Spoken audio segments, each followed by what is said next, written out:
నకరకల్ శాసనసభ నియోజకవర్గంలో నూతనంగా ఎన్నికైనటువంటి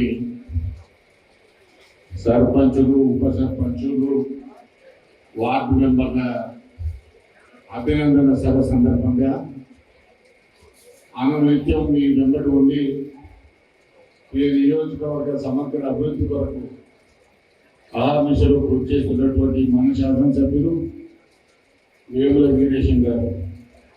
ఎందుకు మన శాసనసభ్యులు అంటే మీరు కూడా ఈ నియోజకవర్గం ఉంటుంది.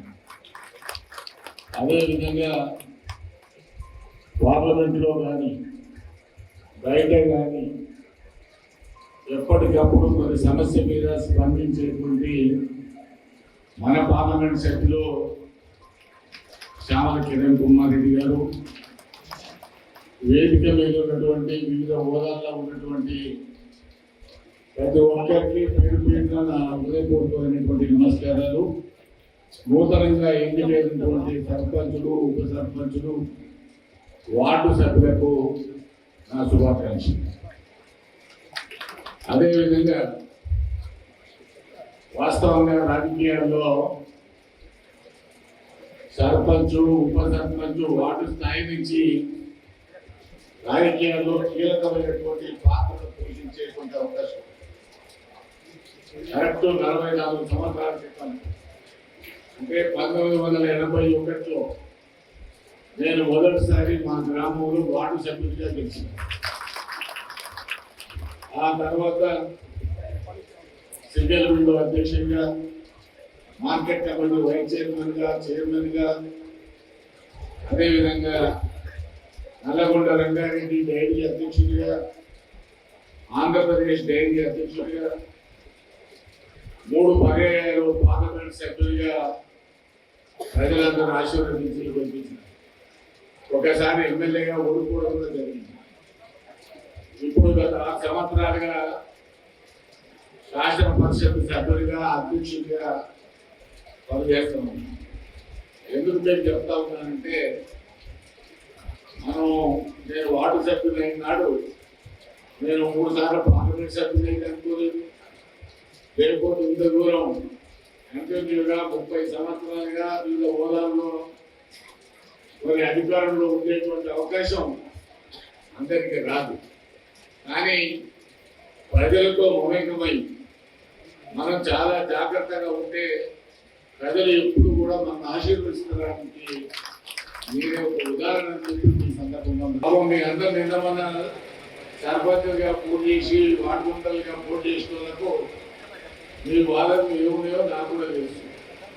ఎందుకంటే ఇవాళ రాజకీయ పరిస్థితి ఎట్లా మారిందంటే ఎన్ని పనులు ఉన్నాయి ఊరికి, ఆఖరికి ఎన్నికలు రాగానే ఏం సంగతి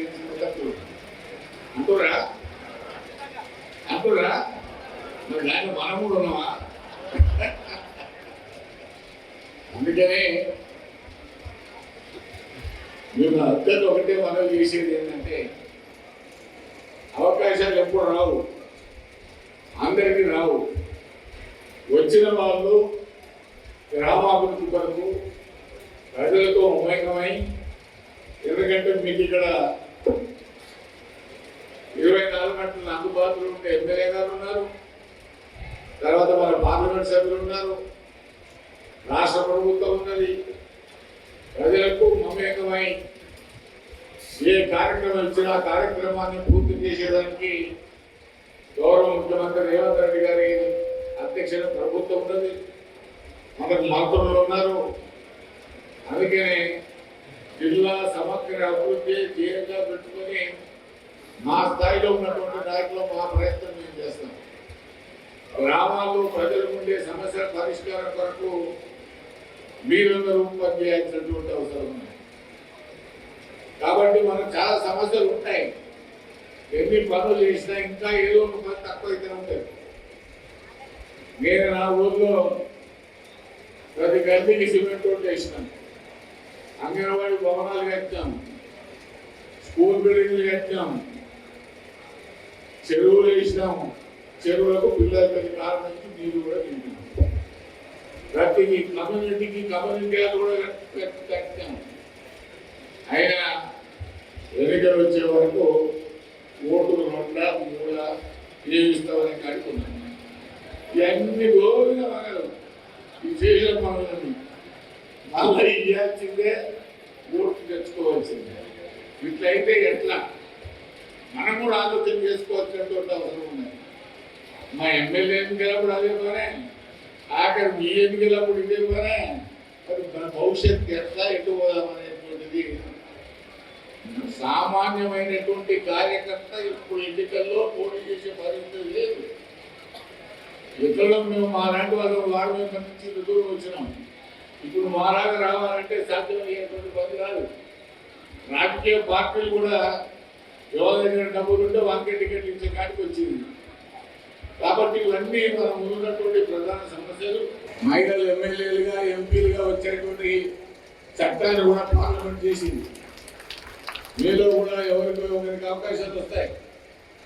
కాబట్టి ప్రజలను నమ్ముకొని ప్రజల సమస్యలను పరిష్కారం, వాడు ఓట్ల నాడు ఏమన్నా మనం తిప్పలు పెట్టని, వాళ్ళు ఎన్ని తిప్పలు పెట్టినా సరే అది మనం ఇప్పుడు ఈ పార్టీలను పక్కకు పెట్టి గ్రామాభివృద్ధి చేయంగా మనం పని చేయాల్సినటువంటి అవసరం.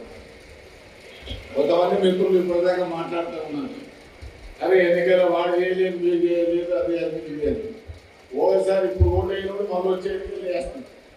ఇది వేయడం అనేటువంటి గ్యారెంటీ ఉండదు.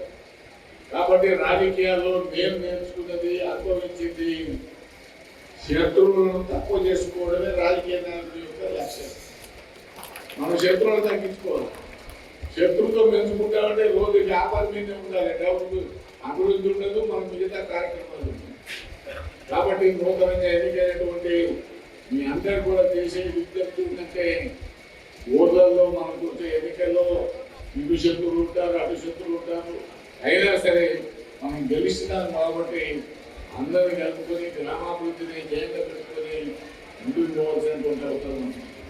మళ్ళా మనకు ఒక 3-4 నెలల్లోనే మరి మున్సిపల్ ఎన్నికలు రాబోతున్నాయి, తర్వాత ఎంపీటీసీ జెడ్పీటీసీ ఎన్నికలు రాబోతున్నాయి, జిల్లా పరిషత్ ఎన్నికలు రాబోతా ఉన్నాయి. మరి అప్పటి వరకు మీరు అంతా సమర్థంగా కావాల్సినటువంటి అవసరం ఉంది. రేపు మళ్ళా ఎన్నికలు వచ్చే వరకు నిన్న మనం ఏవైతే వాగ్దానాలు చేసినామో గ్రామాలలో వీలైనంత వరకు పూర్తి చేయాలి. ఎందుకంటే మేము పని చేసేటువంటి ఎమ్మెల్యే గారు ఉన్నారు, ఎంపీ గారు ఉన్నారు.